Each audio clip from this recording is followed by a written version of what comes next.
नमस्कार, स्वागत है आपका यूएई खबर पर। चलिए शुरू करते हैं आज की ताज़ा बुलेटिन। सबसे पहले हम आज की हाइलाइट्स को जानेंगे, फिर खबरों को विस्तार से बताएंगे। लेकिन उससे पहले अगर आपने अभी तक अरब टाइम्स ऐप को डाउनलोड नहीं किया है तो फटाफट कर लीजिए। बता दें कि डाउनलोड करने के लिए आपको ज़्यादा कुछ करने की ज़रूरत नहीं है। जाना है प्ले स्टोर पर, सर्च करना है अरब टाइम्स ऐप, वहाँ पर आपको ऐप दिख जाएगा, आप उसे डाउनलोड कर सकते हैं। तो डाउनलोड ना।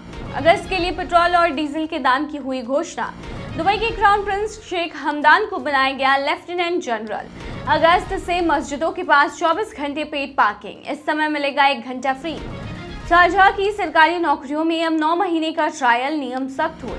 2025 में दुबई एयरपोर्ट का धमाका, 6 महीनों में 4.6 करोड़ यात्रियों के साथ नया रिकॉर्ड दर्ज। आखिर में जानेंगे क्या है आज के रियाल रेट्स, क्या है आज के गोल्ड रेट्स और क्या है आज के दिरहम रेट्स। तो चलिए खबरों को डिटेल में बताते हैं। अगस्त के लिए पेट्रोल और डीजल की कीमतों की हुई घोषणा। यूएई सरकार ने 31 जुलाई को अगस्त 2025 के लिए पेट्रोल और डीजल की नई दरें घोषित की है। जुलाई में मामूली बढ़ोतरी के साथ इस बार की कीमतें लगभग स्थिर है। 1 अगस्त से लागू होने वाली नई दरों के अनुसार सुपर 98 पेट्रोल अब 2.69 दिरहम प्रति लीटर मिलने वाला है, जो पहले 2.70 दिरहम प्रति लीटर मिल रहा था। स्पेशल 95 जो पेट्रोल है उसकी कीमत 2.57 दिरहम प्रति लीटर होने वाली है, जबकि जुलाई में यह 2.58 दिरहम प्रति लीटर थी। इसी तरह E+91 पेट्रोल जो है उसकी कीमत अब 2.50 दिरहम प्रति लीटर होगी, जो कि पहले 2.51 दिरहम प्रति लीटर थी। हालांकि डीजल की कीमत में वृद्धि हुई है और ये अब 2.78 दिरहम प्रति लीटर हो गई है, जो पहले 2.63 दिरहम प्रति लीटर थी। इसका सीधा मतलब है कि जहां पेट्रोल थोड़ा सस्ता हुआ है, वहीं डीजल की दर में इजाफा हुआ है। यूएई दुनिया के उन टॉप 25 देशों में शामिल है जहां पेट्रोल की कीमतें सबसे कम है। यहां औसतन 2.58 दिरहम प्रति लीटर के आसपास पेट्रोल मिल रहा है।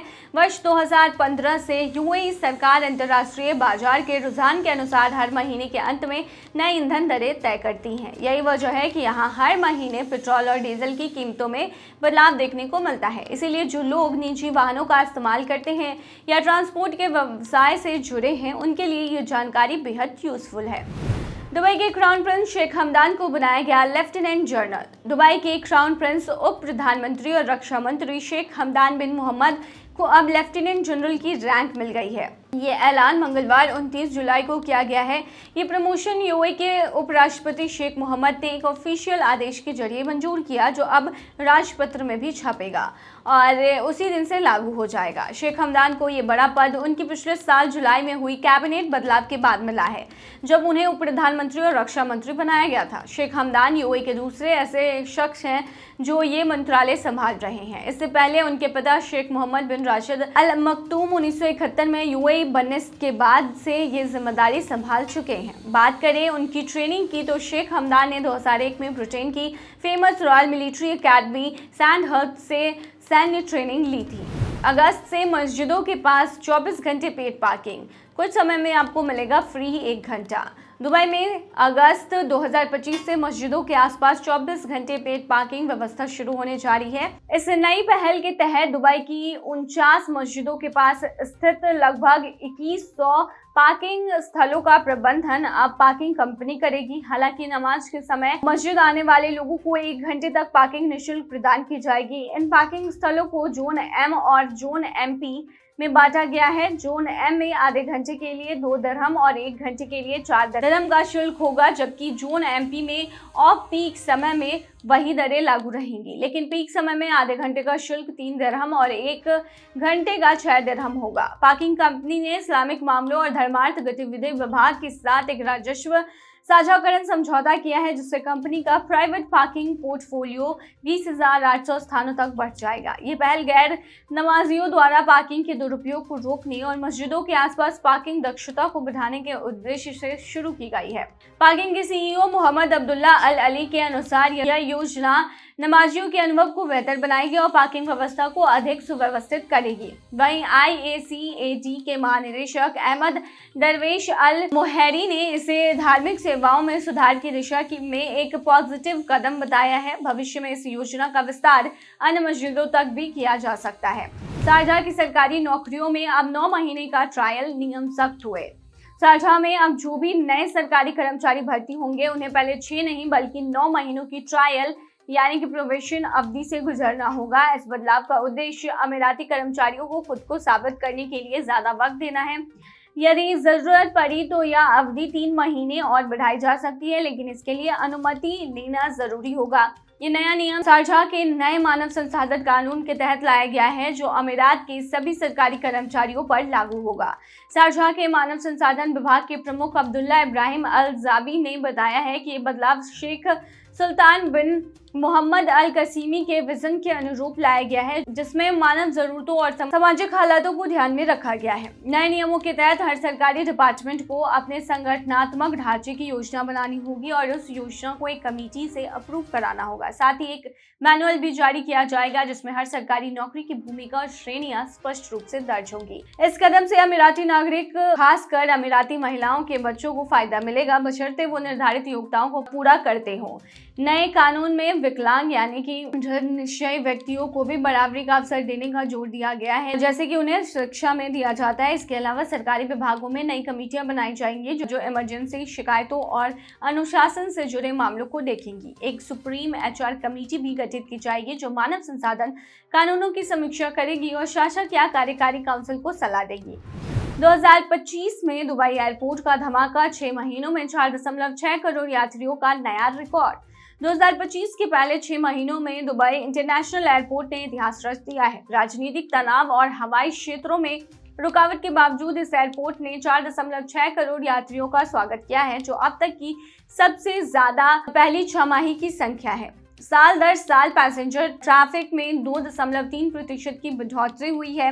मई और जून में अस्थायी रुकावटों के बावजूद एयरपोर्ट ने मजबूती से संचालन जारी रखा। अकेले अप्रैल 2025 में 80 लाख यात्रियों ने DXB से सफर किया, जो एक नया रिकॉर्ड है। दुबई एयरपोर्ट के CEO पॉल ग्रिफिथ्स ने इसे दुबई और UAE की ताकत, एयरपोर्ट की टीम मेहनत और 1DXB सिस्टम की सफलता का नतीजा बताया है।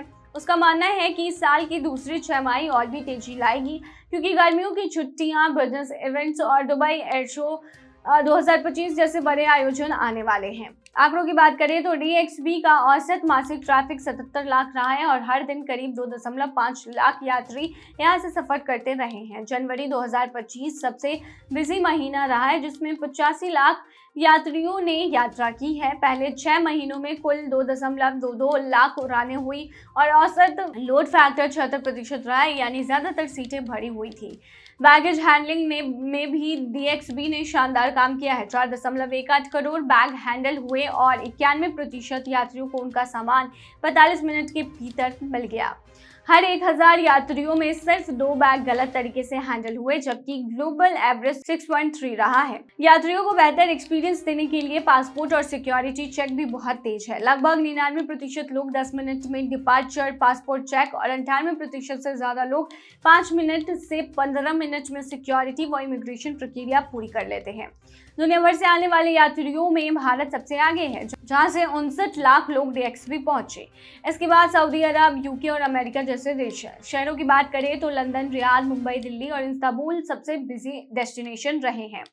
कार्गो के मामले में DXB स्थिर बना रहा और 10 लाख टन से ज्यादा सामान हैंडल किया। जुलाई 2025 तक यह एयरपोर्ट 107 देशों से 269 शहरों से जुड़ा है और 92 इंटरनेशनल एयरलाइंस इसका हिस्सा है। अब दुबई एयरपोर्ट 96 मिलियन सालाना यात्री ट्रैफिक के लक्ष्य की ओर बढ़ रहा है और 100 मिलियन की माइलस्टोन से बस थोड़ा पीछे है। साल के सबसे बड़े इवेंट में से एक दुबई एयर शो 2025 नवंबर में होने जा रहा है, जो दुनिया भर की एविएशन कंपनियों और इनोवेशन को एक मंच पर लाएगा। कुल मिलाकर DXB न सिर्फ ट्रैफिक संभाल रहा है, बल्कि हर स्तर पर अपने स्टैंडर्ड्स को और भी ऊपर लेकर जा रहा है। चलिए अब आखिर में जानेंगे क्या है आज के रियाल रेट्स, क्या आज के गोल्ड रेट्स और क्या है आज के दिरहम रेट। शुरू करेंगे रियाल रेट से। आज एक सऊदी रियाल में 23.34 रुपए है, जो कि पिछले दिन 23.31 रुपया था। वहीं आज एक सऊदी रियाल में 37.30 नेपाली रुपीस है, जो कि पिछले दिन 37.04 नेपाली रुपीस थे। वहीं आज एक सऊदी रियाल में 32.70 बांग्लादेशी टका है, जो कि पिछले दिन 32.78 बांग्लादेशी टका था। वहीं आज एक सऊदी रियाल में 75.52 पाकिस्तानी करेंसी है, जो कि पिछले दिन 75.44 पाकिस्तानी करेंसी थी। वहीं आज एक सऊदी रियाल में 23.31 भूटानी करेंसी है, जो कि पिछले दिन 23.15 भूटानी करेंसी थी। क्या है आज के गोल्ड के रेट्स, तो बता दें दुबई में आज 18 कैरेट सोने की जो प्राइस है वो 301.50 दिरहम प्रति ग्राम है, जो कि पिछले दिन 302.90 दिरहम प्रति ग्राम था। यानी कि आज के गोल्ड के रेट की 18 कैरेट की भारतीय मुद्रा में कीमत 7,205 की है। वही 22 कैरेट गोल्ड की जो प्राइस है वो 368.50 दिरहम प्रति ग्राम है, जो कि भारतीय मुद्रा में 8,807 के होते हैं, जो कि पिछले दिन 370.25 दिरहम प्रति ग्राम था। वही दुबई में 24 कैरेट सोने के दाम की कीमत की बात करें तो ये 398 दिरहम प्रति ग्राम है, जो कि पिछले दिन 399.75 दिरहम प्रति ग्राम थी। वहीं आज के 24 कैरेट सोने के दाम की भारतीय मुद्रा की बात करें तो आज ये 9,509 की है। दिरहम रेट जानेंगे आखिर में। तो आज एक यूएई दिरहम में 23.84 रुपया है, जो कि पिछले दिन 23.65 रुपया था। वहीं आज एक यूएई दिरहम में 38.09 नेपाली रुपीज है, जो कि पिछले दिन 37.83 नेपाली रुपीज थे। वही आज एक यूएई दिरहम में 33.39 बांग्लादेशी टका है, जो कि पिछले दिन 23.48 बांग्लादेशी टका था। वहीं आज एक यूएई दिरहम में 77.12 पाकिस्तानी करेंसी है, जो कि पिछले दिन 77.06 पाकिस्तानी करेंसी थी। वहीं आज एक यूएई दिरहम में 23.81 भूटानी करेंसी है, जो कि पिछले दिन 23.64 भूटानी करेंसी थी। तो ये थी आज की ताजा बुलेटिन। ऐसे ही ताजा अपडेट्स के लिए बने रहिए हमारे चैनल पर।